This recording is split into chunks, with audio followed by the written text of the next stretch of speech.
Bear with me for uno momento.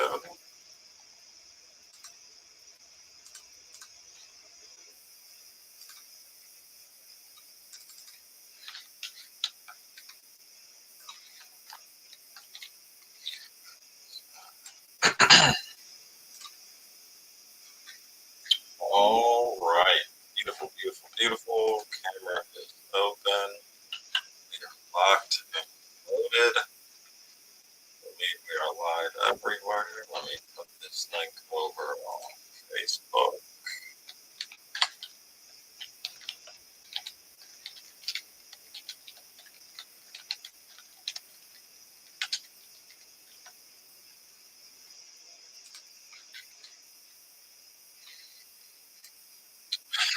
Cool.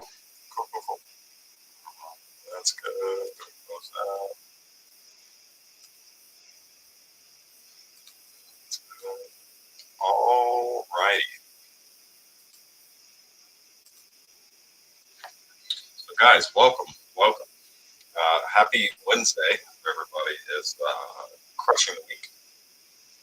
Um, Today's been awesome. I will say I haven't got as much done as I would like to, but my one main task for the day was to get the podcast done. And let me tell you, episode 1, episode 2, fire. This is going to be so much fun, just sitting and having conversations with some really amazing people and really just getting to pick their brains and really deep dive on some of these topics. Super excited, super grateful for the opportunity and the experiences that they are sharing. So stay tuned for that. I'll actually have our third guest on tonight. So yeah, super excited for that. And then I will also be adding a live one to my sign up. So maybe potentially have some live podcast in the future, starting at 7 p.m. instead of doing this. We'll see how that goes. That's going to be a hit or miss basis, but I pretty much want to be able to release the recorded ones on a weekly basis. I mean, I guess I'll edit up the ones that are raw and then I will put those out in the same schedule. So either way, you're going to be hitting with that content. It's going to be super fun. It's going to be awesome. If you're on Instagram, go ahead and comment YouTube, link, whatever you would like.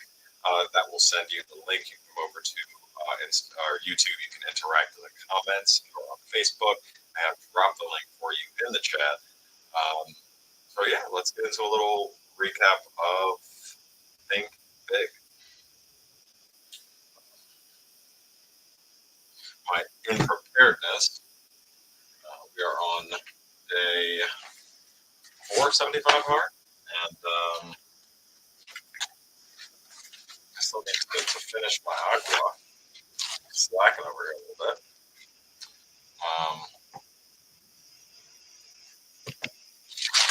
Don't need to worry about that.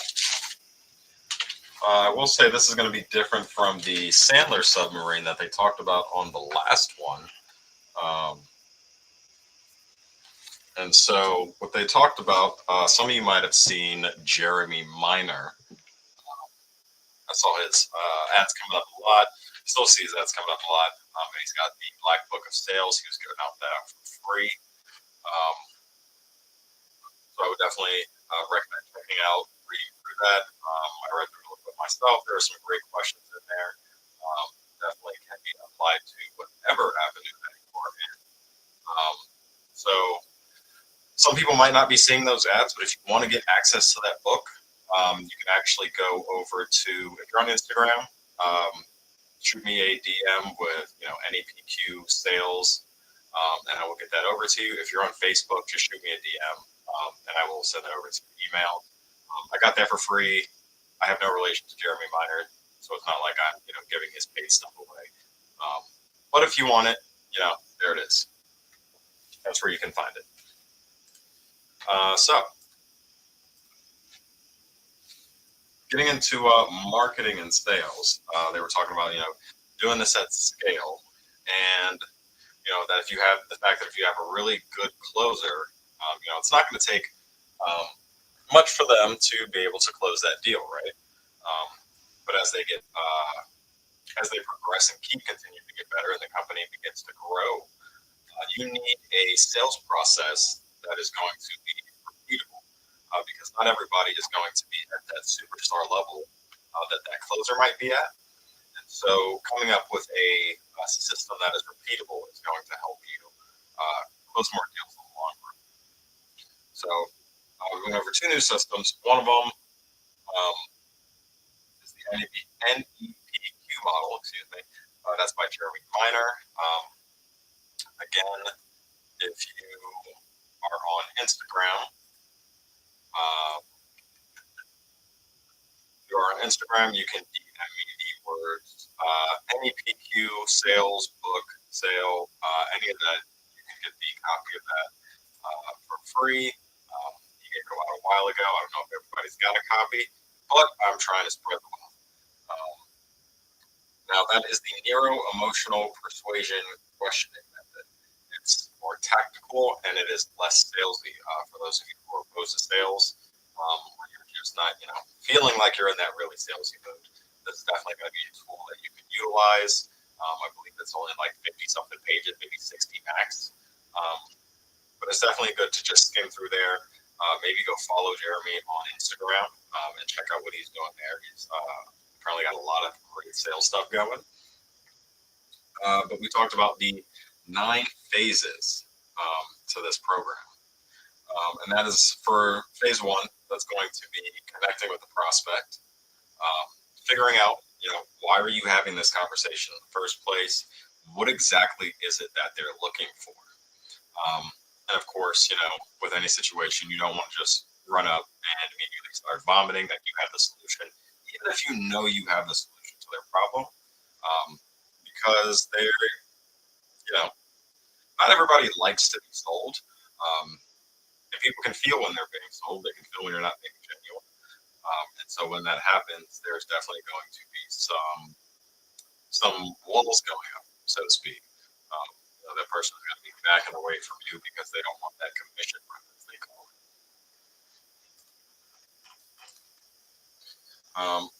So that's the connecting with the prospect, and then you're going to move into their situation by asking some good questions, really practicing some active listening. So not just listening, and now you've got this question in your mind, and now you're just waiting for them to finish so that you can ask your question. That's not actively listening. You need to be present in the moment. One thing that I like to do is repeat what that person is saying to me in my head. That helps me stay present in the conversation, and then repeat it back to them to show understanding, and then ask a question. And so that's going to help you dive deeper into what their issue is and how they might have ended up in that situation. Again, even if you know they're in that situation, calling out the elephant in the room isn't always the best idea. I mean, maybe if you have the skills, it depends on how you go about it. But that's definitely something you want to be aware of. So you're finding out about the situation, then you're going into the problem awareness. You're figuring out the impact of the problem based on the prospect's admission. So the prospect is telling you what's wrong. You're not coming up and immediately being like, hey, this is what's screwy. Even if you know that is what's happening, you don't need to come about it in that manner. And so you want to have the seller or the prospect paint you the picture of their problem that they're having. And that's going to give you a better idea, kind of line you up per se, for how you can actually solve that issue. So that's going to be a little problem awareness there. And then we moved into solution awareness. Okay, that's where we're looking at that ideal outcome. We're figuring out what they are looking for. And so you're going to be able to figure that out through, active listening, asking those careful questions, and really just, showing empathy and really showing that you're there to solve their problems and not just um, find a way to cut a check.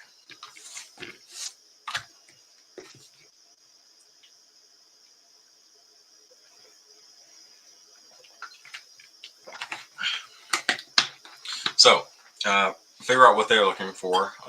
Do a little pain mining if you were there for the about 2 weeks ago when we talked about the Sandler method. Do a little pain mining, ask some questions to figure out their pain points.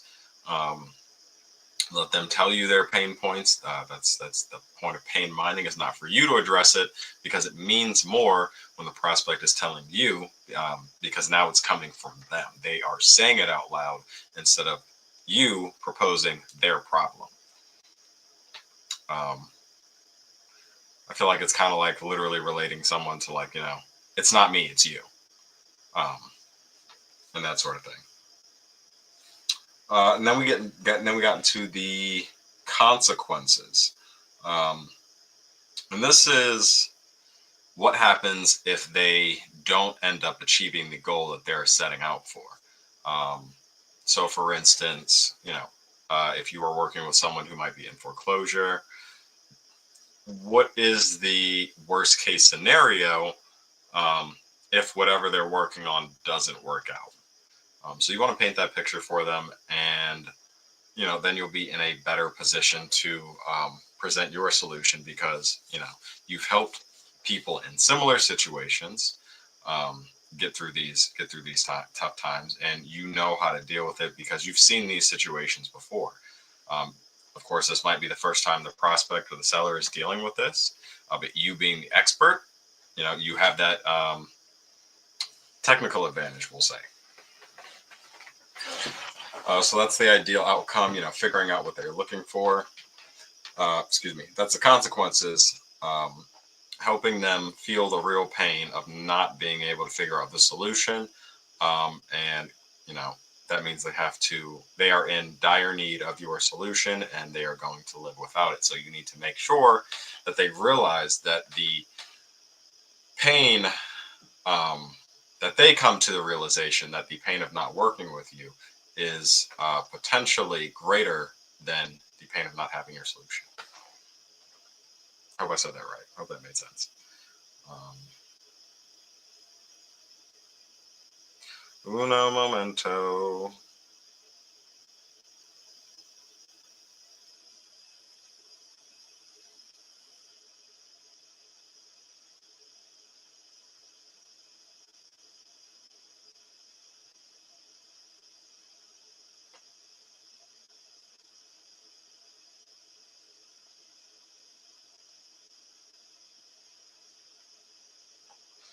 Okay, cool. That was my podcast guest. So we'll be doing that at 8 o'clock. So I'll actually only be on here for about 15 more minutes. Then I'm going to go grab some food myself, scarf that down, and then we'll get ready for this episode. Don't need to worry about that right now. So getting back into the consequences, you are making them feel the pain of not using your solution or getting the solution that they're looking for and not getting that ideal outcome. And what is that going to look like for them? And then, of course, we are going to, now that we have painted that picture, we can now transition into presenting the solution, presenting the offer. Because, again, they are in dire need of your solution, and you know how to solve their problem. And now that we have gone through the process, we have, dug a little deeper, we have found their real pain points, we have done some active listening, they have told us what it is they are looking for. Now we can present our solution. And that's going to come into the presentation. And then that's where you want to really start getting commitment every step of the way, asking and just making sure that they are okay with moving forward at every step. Because if you don't leave them with a way out, I believe it's going to be, I'm not going to say that because I don't know if it's similar. But if you don't leave them a way out, there's just going to be this tension that's there that, they might not have the freedom to say no. And So that's, obviously not great for them. I've definitely been in those type of situations, and that's typically um, how you get ghosted. So you never want to be that person that is forcing someone into a solution that they don't actually want.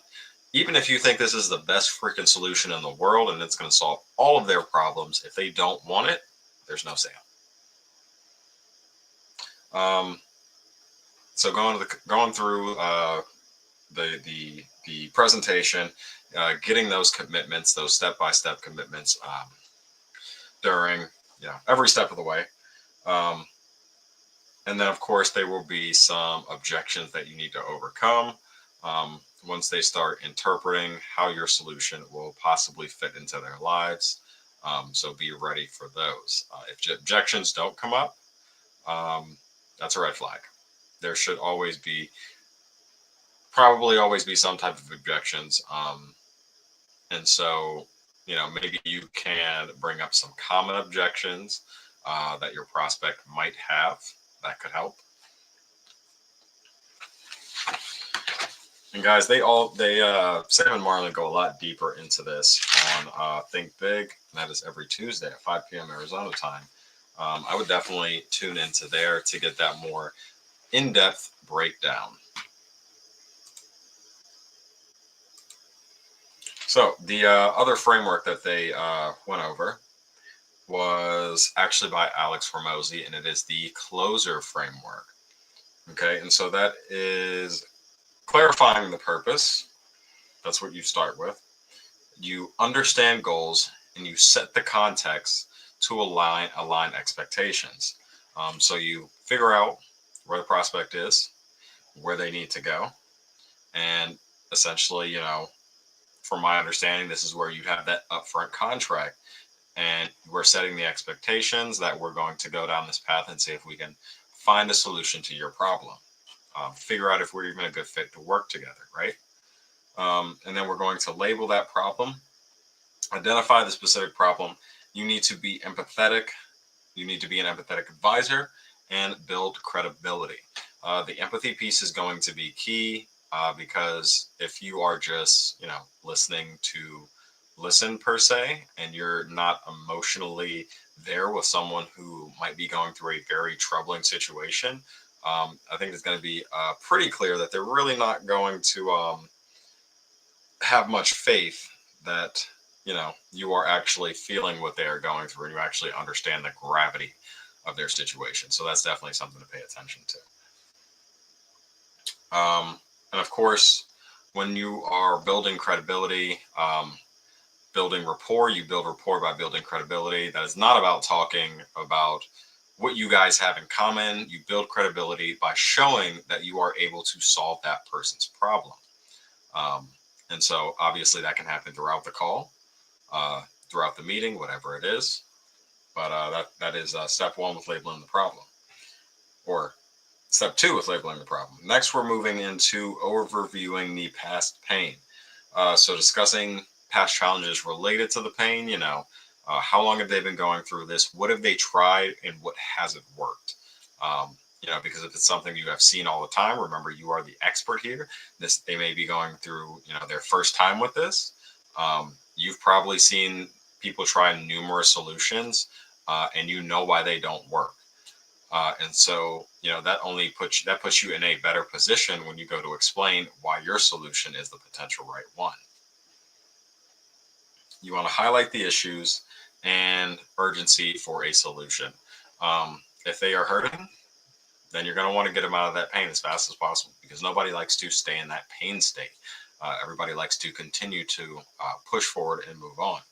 So, urgency is going to be key, and make sure that we are highlighting the issues. And then we're moving into selling the dream.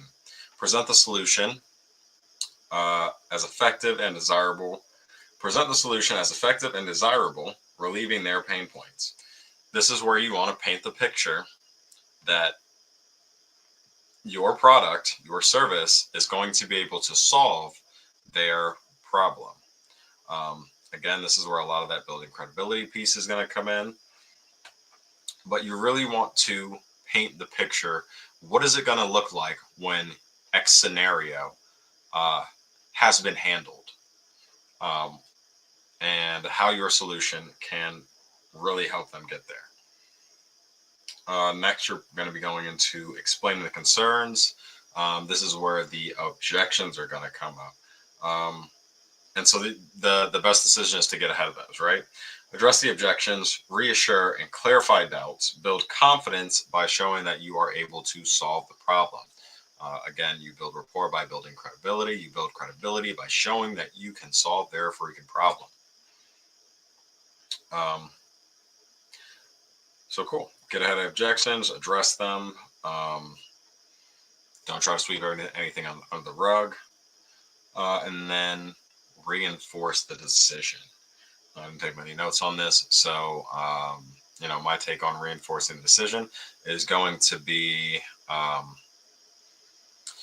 weeding out any doubts in the prospect's mind that, maybe they should go with another offer, another solution, someone else's product or service. You really want to make sure that when they are locked into you, they are locked into you and they're not shopping anywhere else. And I think that's probably going to come again from a lot of that credibility building and just showing that you understand their problem. You know what their problem is. You understand their problem because you've been actively listening. You've been, repeating some of the things that they're saying. You've been asking great questions, and you have been very empathetic to their situation. And that is going to help solidify in their mind that you are the right person for them to work with. And so that was a quick recap of last night's Think Big. Definitely go check that out if you have not already. Those guys go live, Sam and Marlon, every Tuesday at 5 p.m. Arizona time. And I believe next week we will still be talking about more sales. So if you are interested in learning about sales, interested in learning more about business in general, it's just a great room to be in. You can do some networking in the comments. But yeah, it is super awesome. They'll be on episode 118. But yeah, tune in. And so that's kind of what I got. So if anybody's got any questions, if you're on Facebook, you can drop them in the comments. Obviously, if you're on Instagram, I cannot see you, so I am sorry. You will have to come over to YouTube by commenting for the link.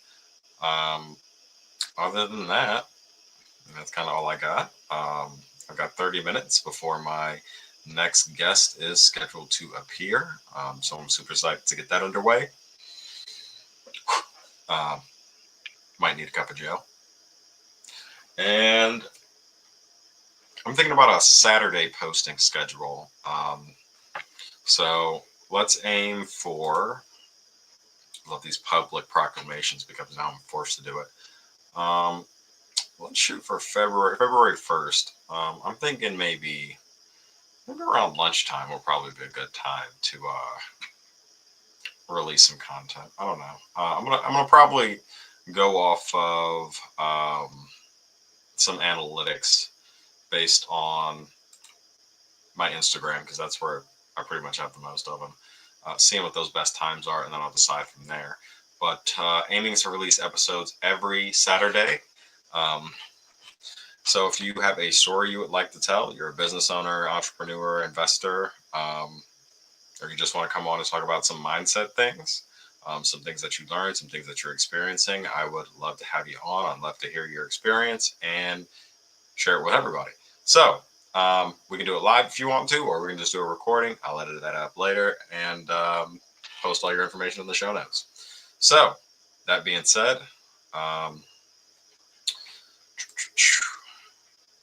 I'm not seeing any questions or anything. Thank you, Simone.